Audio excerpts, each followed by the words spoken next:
Hey guys, so we've made it to the final video in the combat tutorial series. In this video I'll be covering the current state that the character progression system and the battle equipment is in. So brace yourselves because this is probably going to be the longest video yet. So currently in the early access version there are 9 weapon types and there are 20 tiers of standard armor. There are actually 50 sets of visually unique armor, but the other 30 that aren't included in the standard tier, those are cultural armors, which I'll explain later on. And this also doesn't include helmets, so in total there are 50 armors, which cover from body to feet, and then there are 50 helmets on top. So altogether there's 100 pieces of visually unique armor. And regarding weapons, the only weapon type that is missing in the current build are one-handed and two-handed spear or pole weapons, and they will be added in eventually once I can source the animations and finish designing the abilities. Each weapon has 5 abilities that are automatically made available to the player when that specific weapon is equipped. So in total there are 45 abilities currently. Each weapon more or less has a unique fighting style of its own, but there is some similarity between one-handed and two-handed versions of a weapon type. Say for example the one-handed axe and the two-handed great axe will both have the ability to reduce defense or to split shields. Different weapon types give different amounts of break, and break is a stat that is used to determine how much helmet or armor is going to be reduced. So say for example a mace is always going to have more break than a sword, so using a mace is going to be more efficient at reducing helmet and armor values compared to a sword. And the shield is currently the only way to increase defense. However, there are a couple abilities, say for example one of the rapier abilities that allows you to temporarily boost your defense. Right, so standard armor progression consists of 20 armors divided into 3 categories. Those 3 categories are light, medium and heavy armor. And the armor values themselves, or the helmet and armor values, range from 25 all the way up to 500 in increments of 25.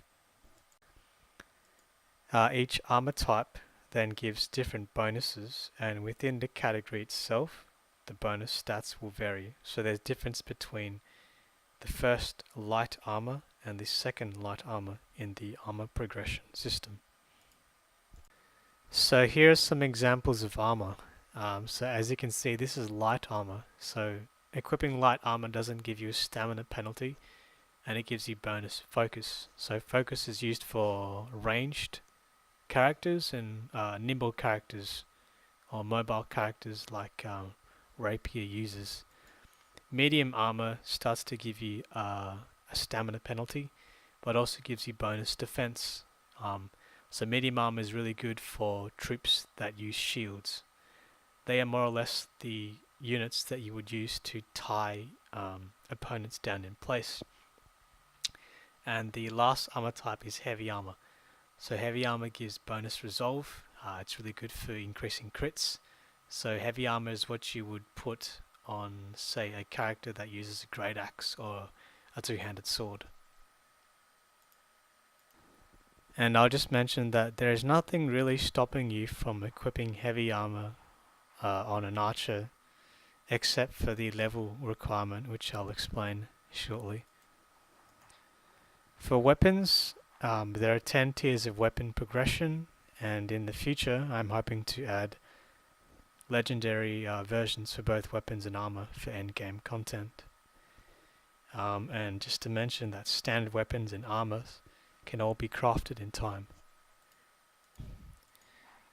Weapons and armor all have level restrictions. It's every 10 levels for weapons and every 5 levels for armors. But on the other hand, cultural armor doesn't have any level requirements, and that's what makes it unique. However, it is also extremely hard to find and can only be found out in the world or on expeditions. So some of the heaviest armor can be equipped by even a low leveled warrior, but the stamina penalty will be ridiculous. Um, and so it'll basically render that character useless unless you are purposely trying to use that character as a tank to soak up damage. So as it stands, cultural armor is basically what you could call pseudo legendary armor.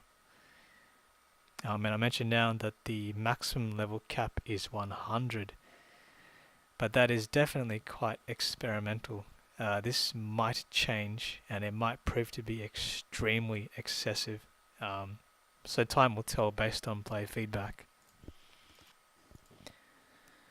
Aside from legendary equipment, the other thing that won't be making it into the early access version is the perk system. However, that will be the first update that I'll be working on once early access launches. So in some way, you could say that character progression in its current state is limited. Now you can level up, and obviously leveling up will naturally give you access to better weapons and armor. And every time you level up, your primary stats will also level up. But that's dependent on your character's background. So in Battle Brothers, generally you'd have like 3 or 4 stats that would be leveled up faster than others because they'd be more proficient in that. So that system is kind of implemented in Dead Monarchy, but it's leveled up automatically and the proficiencies are based on the character's background. So say for example a veteran that's really good in melee combat is going to have a high chance of always leveling up strength, attack and stamina, but its focus is not going to be as high. Whereas a hunter who's more efficient in ranged combat won't be able to level up strength every turn, every level, but generally every level focus will be leveled up, as focus is the primary stat for ranged combat as it determines damage.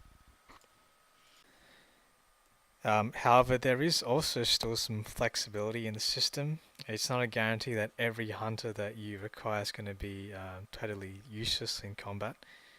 There is a chance, that certain hunter defies expectations and ends up becoming relatively good in melee. And the other thing that would help it is because there's a trait system. It's still in its early days. But there are traits, and most of those traits just add small bonuses like bonus attack or bonus focus.